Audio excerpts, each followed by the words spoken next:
Hello student, welcome to next lecture of mobile application development. Today is our third lecture of chapter UI component and layouts. Okay, so let me start.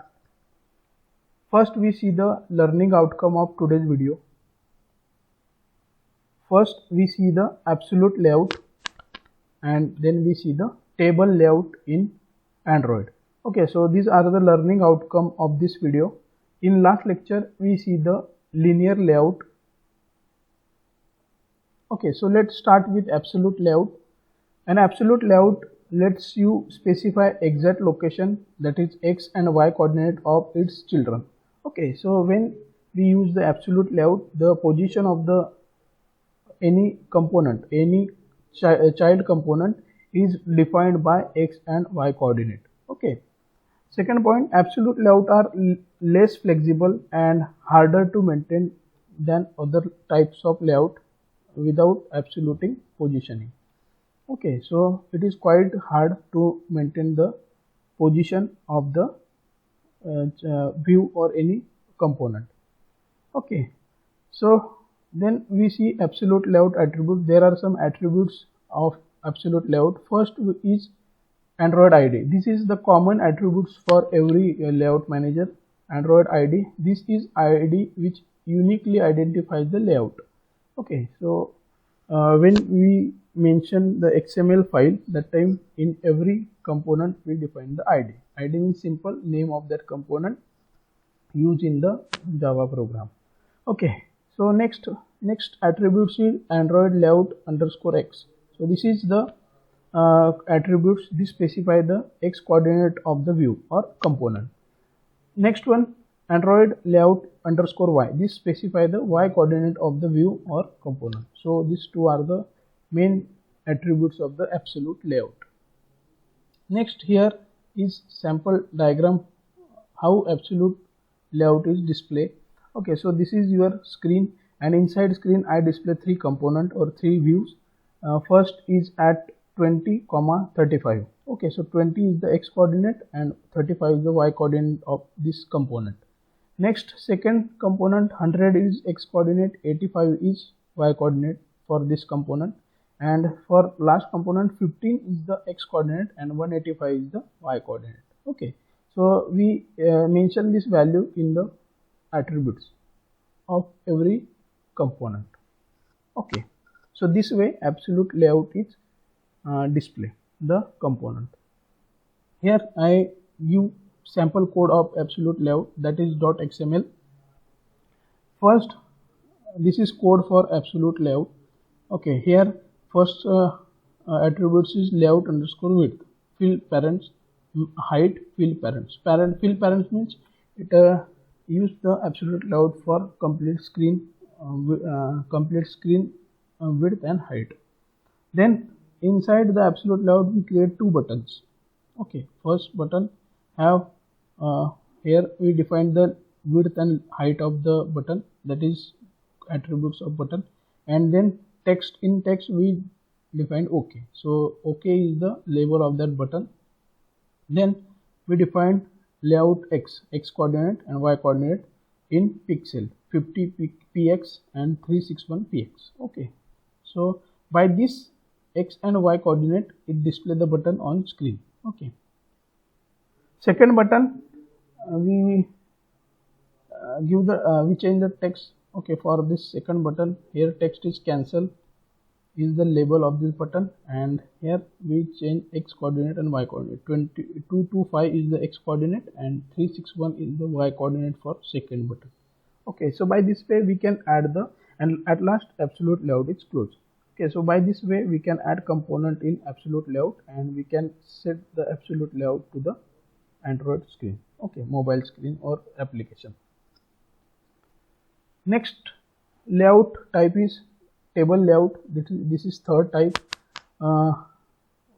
Android table layout going to be arranged group of view into rows and columns. So as all of you know, general table is the collection of rows and columns. We can arrange the component in rows and columns. We already see this type of layout manager in advanced Java. Okay, so in table layout the component or views are arranged in rows and columns. Okay, you will use the table row element to build a row in the table. Okay, so by this tag or by this by this table row we can create row in the table. Each row have 0 or more cells. Each cell can hold one view object. Okay, so according to requirement we create the rows and add the view in the row. Then next is there are some table layout attributes. First one is common ID. This is ID which uniquely identifies the layout. Okay. Next, second attribute is Android collapse columns. Okay. This attribute specifies the zero-based index of the column to collapse. Okay. The columns indicate must be separated by comma, like 1, 2, 5. Okay. So this is second attribute. Third attribute, Android shrink column. The zero-based index of the column to shrink. Okay, the column indices must be separated by comma 1, 2, 5. Okay, to shrink the column we can use this attribute. Okay, or to collapse we use this attribute. Android stretch columns, the zero-based index of the columns to be stretched. Okay, the columns indices must be separated by comma. Okay, to stretch the columns we use this attribute. Okay, so these are the attributes of table layout. Next here is table layout containers do not display border lines for their rows and columns or cell. Okay, these lines are not displayed in table layout. Here I give for understanding I use this image. Okay, so views are displayed like this in table layout. Okay, row is created, first row create, second row create, inside second row again 3 columns are created. Okay, so according to our requirement we can create rows and inside row we can add the views. Okay, every cell have only single view. Okay, this is one cell. Okay, this is second cell.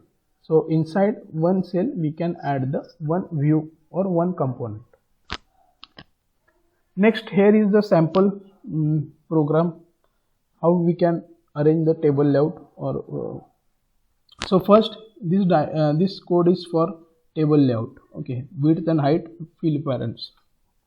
Okay, then inside table layout I create one row by this table row tag. Okay, and this table row tag have 2 attributes, width and height. It also fill parents, so it complete row is created. And inside first row I add 2 elements, first one text view and second one text clock. Okay, so text view added in first column and text clock is added in second column of first row. Okay, so according to component we display the we write the attributes. First I write text, then layout width, layout height and layout column. Okay, similar for second component. So this is simple code of the table layout. We can create number of rows according to requirement. Here first row is closed. After that if we want second row, that time again write this code to create the second row. Okay, so by this way we can add the number of rows in table layout. Okay, and inside every row we can add the component. Okay, here 2 component is added, so 2 columns are generated in first row. Okay, so in practical also we see this this concept, table layout. Okay, so these are the types of layout manager. In next lecture we see another 2 types of layout managers. Okay, thank you.